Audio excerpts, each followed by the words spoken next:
ஜூலை மாதத்திற்கான வாக்குத்தத்த வசனம் மீகா 7:15. உன்னை அதிசயங்களை காண பண்ணுவேன். கிறிஸ்துவுக்குள் பிரியமானவர்களே, நீ எகிப்து தேசத்தில் இருந்து புறப்பட்ட நாளில் நடந்தது போலவே உன்னை அதிசயங்களை காண பண்ணுவேன் என்று கர்த்தர் மீகா தீர்க்கதரிசியை கொண்டு இஸ்ரவேல் ஜனங்களுக்கு வாக்கு கொடுக்கிறார். அன்று இஸ்ரவேல் ஜனங்களுக்கு வாக்கு கொடுத்த கர்த்தர் இன்று உங்களுக்கும் வாக்கு கொடுக்கிறார். இந்த மாதத்தில் உன்னை அதிசயங்களை காண பண்ணுவேன். வேதத்தில் யாத்திராகமம் பகுதியை வாசிப்பீர்களானால், இஸ்ரவேல் ஜனங்கள் எகிப்தின் அடிமைத்தனத்தில் இருந்து விடுதலை அடைந்த போது செங்கடலை இரண்டாக பிளந்தது, வனாந்தரத்தில் மன்னாவை பொழிவித்தது, கன்மலையில் இருந்து தண்ணீரை வரவழைத்தது போன்ற எண்ணற்ற அற்புதங்களையும் அதிசயங்களையும் தேவன் அவர்கள் கண்களுக்கு முன்பாக செய்ததையும் அவர் சர்வ வல்லமையுள்ள கர்த்தர் என்பதையும் பார்க்க முடியும்.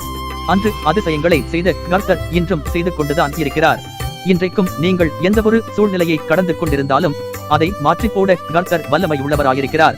ஒருவேளை கடன் பிரச்சனையில் இருக்கலாம், மரணத்தின் விளிம்பில் நிற்கலாம், கடும் வியாதியினால் போராடலாம், எதிர்காலத்தை குறித்து பயப்படலாம், குடும்ப உறவுகளில் விரிசலாக இருக்கலாம், ஏதோ ஒரு அடிமைத்தனத்தில் தவித்துக் கொண்டிருக்கலாம். இது போன்ற எந்த ஒரு சூழ்நிலையானாலும் அதை மாற்றி போட்டு உங்களை அதிசயங்களையும் அற்புதங்களையும் காண செய்வார். எப்படி நடந்தது, எவ்வாறு நடந்தது என்று ஆச்சரியப்படுவதுதான் அதிசயம். அப்படி ஆச்சரியப்படும்படியான காரியங்களை கர்த்தர் இந்த மாதத்தில் உங்கள் வாழ்க்கையில் செய்வார். விசுவாசிக்கிறவர்கள் நிச்சயம் அதிசயங்களை காண்பீர்கள். கர்த்தர் உங்களை ஆசீர்வதிப்பாராக.